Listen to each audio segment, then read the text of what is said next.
Masalah deforestasi dan kebakaran hutan dianggap menjadi isu yang tidak bisa ditunda lebih lama lagi. Pertambangan menjadi sorotan Komisi 12 DPR RI. Salah satunya adalah deforestasi. Indonesia memiliki banyak sekali potensi luar biasa di berbagai sektor energi terbarukan. Salah satunya adalah energi biomasa yang kapasitasnya bisa mencapai 56,97 gigawatt.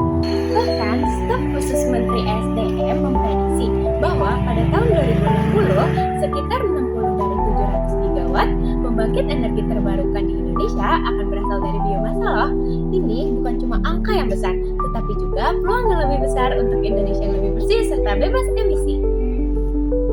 Namun, masalahnya adalah di balik potensi yang Indonesia miliki, generasi saat ini masih belum mengetahui cara untuk memanfaatkan potensi yang Indonesia punya tanpa memanfaatkannya secara berlebihan.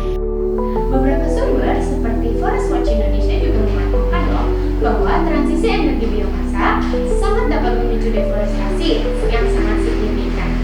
Disinilah rancangan Undang-Undang Energi Baru dan Terbarukan seharusnya berfungsi sebagai payung hukum yang kuat. Tetapi pertanyaannya adalah, apakah RUU ini sudah benar-benar kuat untuk menjamin praktik biomasa yang berkelanjutan? RUU EBT ini harus mendefinisikan biomasa secara jelas dan membedakan sumber-sumber yang benar-benar ramah lingkungan agar kita bisa menghindari kerusakan alam dan lingkungan yang lebih parah.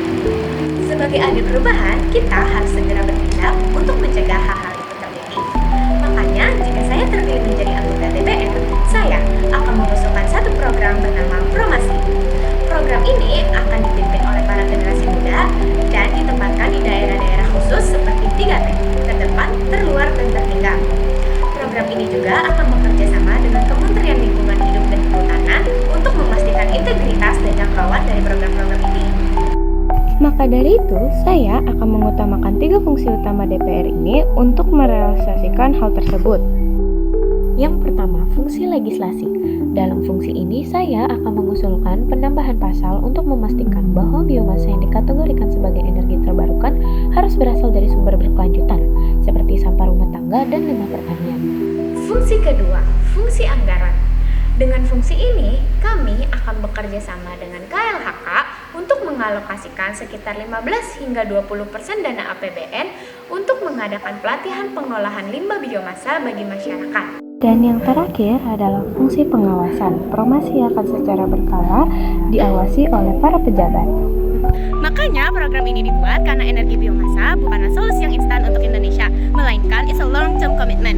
Maka dari itu saya yakin bahwa solusi ini akan menjadi salah satu yang terbaik untuk target Indonesia mencapai net zero emission pada tahun 2060. Karena kalau bukan kita, siapa lagi?